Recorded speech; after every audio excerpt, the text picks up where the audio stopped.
Thanks so much for being here. My name is Kat and I make houseplant videos here on Good and Planty. This video is part of the genus series here on my channel where I do kind of like a deep dive on one common houseplant genus at a time and share my personal experience with that plant. Today I will be discussing all things Hoya, a very common houseplant genus. I'm going to be talking about a general background of Hoya as a genus, basic care tips for Hoya, and then I will be sharing my personal Hoya collection at the end of the video, so stay tuned for that.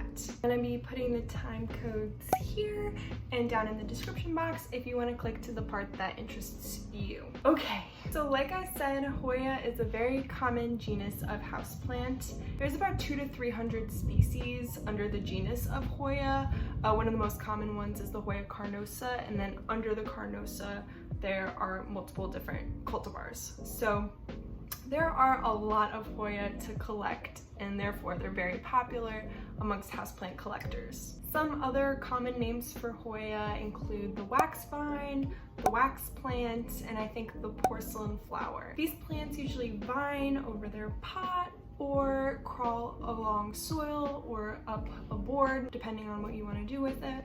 And Hoyas are usually epiphytic, which means that they tend to grow on other plants, most commonly trees. You'll see that come up in the care a little bit. They're super popular for their flowers along with their foliage because the flowers are very bright, fragrant, and are really cute little star-shaped things. The flowers pop up on the tips of things called peduncles. So if you're watching houseplant YouTube videos, you'll often hear Hoya collectors get really excited when they see a peduncle show up, and that's because the Hoya is probably going to flower from it. So with so many different species and cultivars within the Hoya genus, the most common species you'll hear kind of thrown around is Hoya Carnosa, Hoya pubicalis, and Hoya carii, all of which I will show you today.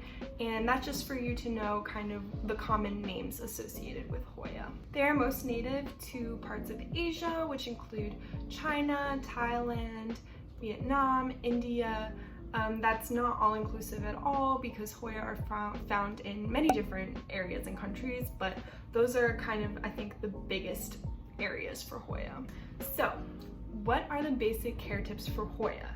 This is going to be a very broad and general idea of how to take care of Hoya plants. However, I really recommend doing research on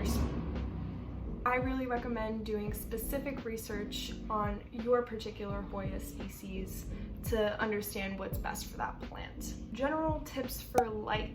Hoya are actually pretty adaptable to a broad range of light, so they can survive in lower light conditions. However, if your Hoya is variegated or has coloration, as with most other plants, you're going to want to put it in a little bit of brighter light. Otherwise, your plant might lose that color / variegation. I also recommend putting your Hoya in brighter light if you're really trying to get it to flower, because it's not going to flower in lower light conditions. Water. Let your Hoya completely dry out between waterings. There is nothing worse than an overwatered Hoya because it's dead. I really recommend using a moisture meter or your finger to really make sure that the soil is fully dry before drenching it again. One thing that I look for to see if my Hoya is thirsty is the leaves will start to wrinkle, because usually they're kind of succulent, thick leaves with lots of water in them. So once they start wanting water, you'll see that their leaves kind of start to shrink up a little bit and wrinkle and become softer to the touch. Humidity. Hoya are pretty easy with this. They'll do better with higher humidity, but it's not super necessary for them to thrive. I just wouldn't put them near any sort of draft. However, the leaves don't really tend to crisp up in my experience. I actually do mist a few of my Hoya, but that's more to keep things like spider mites at bay because they are super prone to that. I'm gonna wait for the drilling to finish. Anyway, so like I said, I usually don't recommend misting your plants, but Hoya are a couple of my exceptions. And if you don't want to mist them with water, you can also mist them and spray them with a little bit of neem oil here and there to keep the pests at bay. So that's kind of humidity / pests in one. Fertilizer. What I actually do for my Hoya is I fertilize them with my espoma, my super diluted espoma mix about once a month. However, what I do more frequently is spray them with orchid fertilizer spray. And there are some kind of care tips that overlap with orchids because they are epiphytic and people really want to get them to flower. So I've had huge success with using the orchid spray. I was kind of skeptical at first because I didn't know much and I saw people recommending it, so I was like, okay, whatever, I'll try it. But it made a huge difference in my Hoyas thriving. Okay, and last is propagation. I think the best way to propagate Hoya are by taking stem cuttings and then either putting them in water, or probably more preferably is putting them in a little container with sphagnum moss, covering it so that high humidity is going on in that box. Make sure to, of course, open it once in a while to let air circulation through so it doesn't get too soggy, but I think that's the best way to propagate Hoya. Let me know if you try different methods and you think it's way better. Oh, but last thing I will say about soil. I usually don't talk about soil because in general I keep the same soil for a lot of my plants, but for Hoya specifically I do add a lot of extra orchid bark because they are epiphytic and their roots like to cling onto things. So I do give them a little bit of extra orchid bark. Now onto my Hoya collection. My Hoya collection is definitely not as extensive as a lot of other YouTubers out there. I am not a Hoya head, as some would say. I'm more of a Syngonium kind of girl, which is why that was my first genus collection series video. But I do have a couple Hoya, and I think it'll give you a good idea of what the different Hoya species look like, as well as a couple different Hoya cultivars. So let's just do it. I'm gonna start with the Hoya Carnosa. So let's see. First up, we have the Hoya Carnosa Krimson Queen. I love this girl so much. I got her not knowing much about plants. This is I think this was my first Hoya, and I brought her home. I thought this pot was super cute for her because it kind of looks like a little bang thing going on. And then it did absolutely nothing for me, so that was very stressful. I was moving it around a bunch trying to find the best spot for it, and eventually I put it under grow lights. I did the orchid fertilizer spray, and she's putting out tons of new growth this season, so I'm super happy about it. I love when the growth comes in and it has like the pinkish color.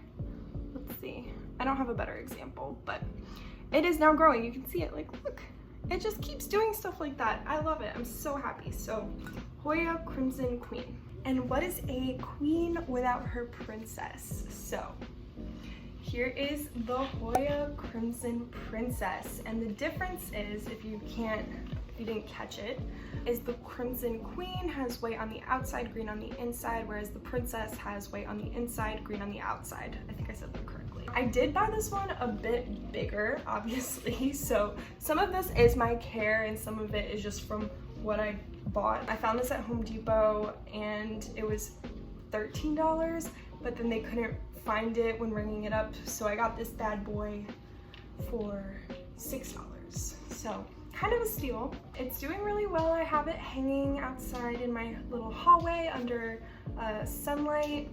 What are they called? What are they called? Skylight? Skylight. So I have it under a skylight and do the fertilizer thing, and she's just like popping off. I love the pink. This also does the pink thing. I think they're also called Hoya Carnosa tricolors because of the pink thing.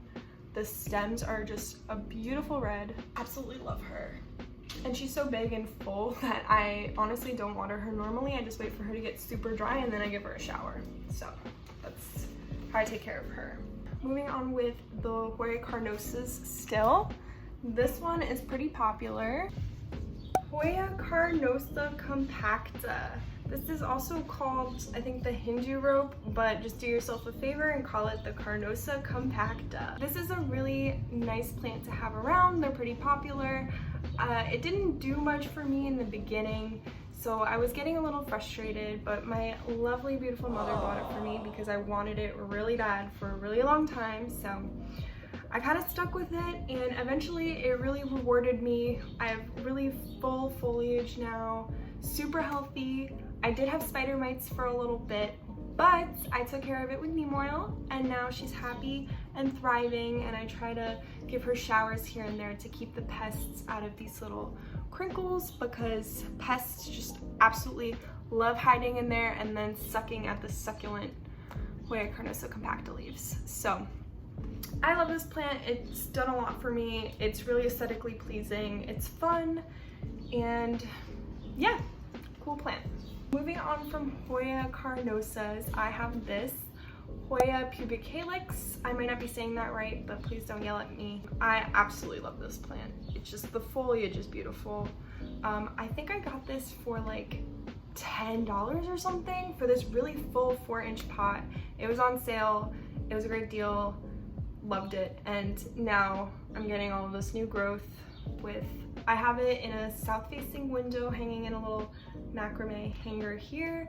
And the cool thing about these plants, a lot of Hoyas do this, but I find that this one specifically loves to do it, is just vine and cling onto things. So these little tendrils love to cling onto the macrame and spiral up. So I really love this plant. I think it's beautiful. I love the pattern, and it's been a pretty quick grower for me. So okay, I think the noises stopped. So I'm gonna talk about the Hoya Carei. I'm not gonna show you the Hoya Carei right now because it's actually in my suck bowl that I've talked about before.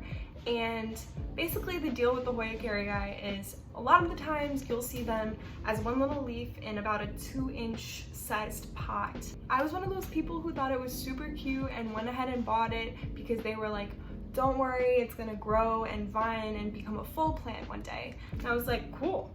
So I brought it home, but I was bamboozled, you guys, because these little heart-shaped leaves, even though they do tend to have roots, they take a really long time to even vine or become a full plant. And the truth is that might not even happen. So if you have one of those little hearts and you're like, what is going on with it? Why isn't it doing anything? It's because it's not gonna do anything, and it's not dead, but it's also not gonna do anything.